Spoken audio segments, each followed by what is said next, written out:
Which one? A lot of I have. Like this is very enjoyable things. Like in the court when you work with the kids, you cannot imagine what's gonna happen.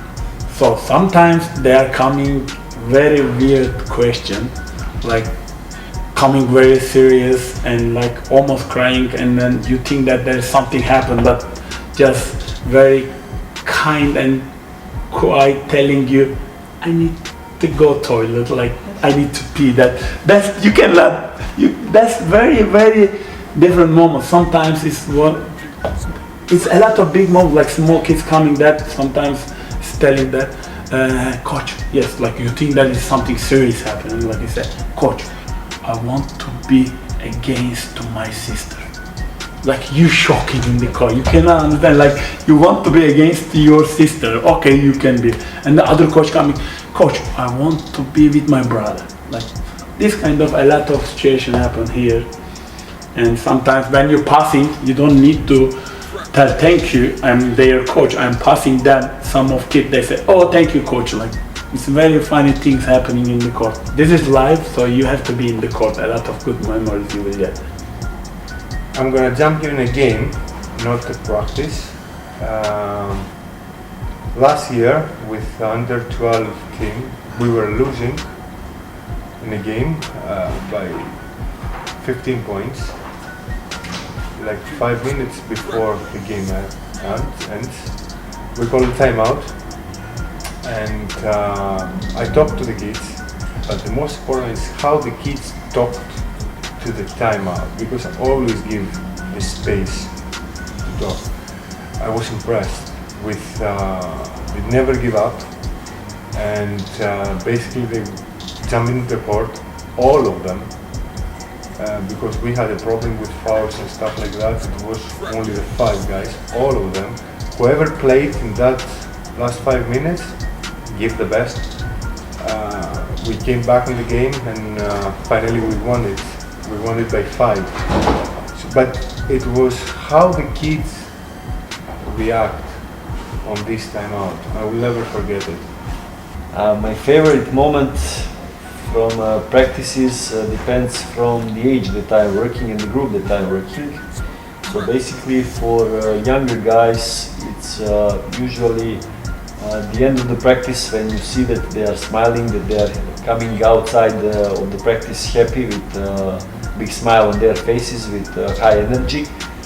And for bigger guys, and especially for our advanced teams, the part that makes me happy is when I see that they are putting them fully inside of the practice. That, for example, if we are playing 5-on-5 or 3-on-3, that they are giving their best on the court, that they are playing, for example, aggressive defense, that they are aggressive on offense, that they are finding proper solutions, and that they are constantly pushing themselves into that position where they are reaching that.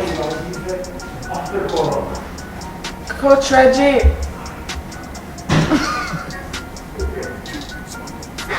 You can continue, that's fine. You will cut it. Just. Yeah.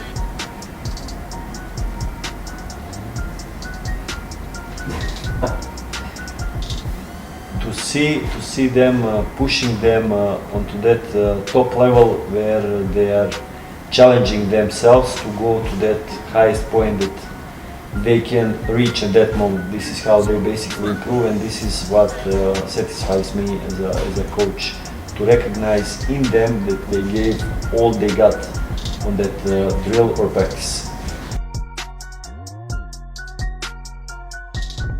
No, I cannot tell about this because that basketball already is my life. Like 20 years being in the court is not something easy. I'm repeating myself, but it's not easy. This is all my life. Even now, I finished professional life. I was waiting to be coaching, but still I am going. I'm playing. Sometimes my body is not ready to play, but still I am pushing. So this is inside our blood, so we cannot change this. So if I didn't become basketball player. Maybe photographer or cameraman, something like this. Because my high school, like communication high school. Maybe I become like this, like Ahmed, our cameraman. Maybe. Hard to say, because all my life was about practicing, playing basketball. Later on with the university, being a teacher or being a training coach or whatever. I don't know. I might be a chef. I love cooking. So yeah, why not?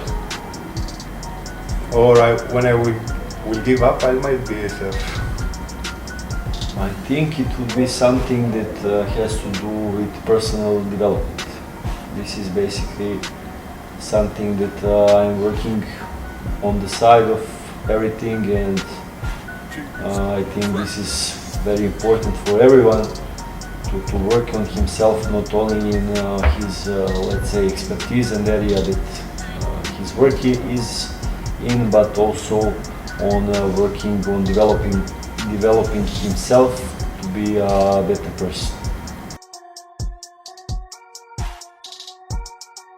Yeah, I have hobbies, like a lot of hobbies, but for me the three things I love it a lot, and the one is sports science. Now this is my hobby.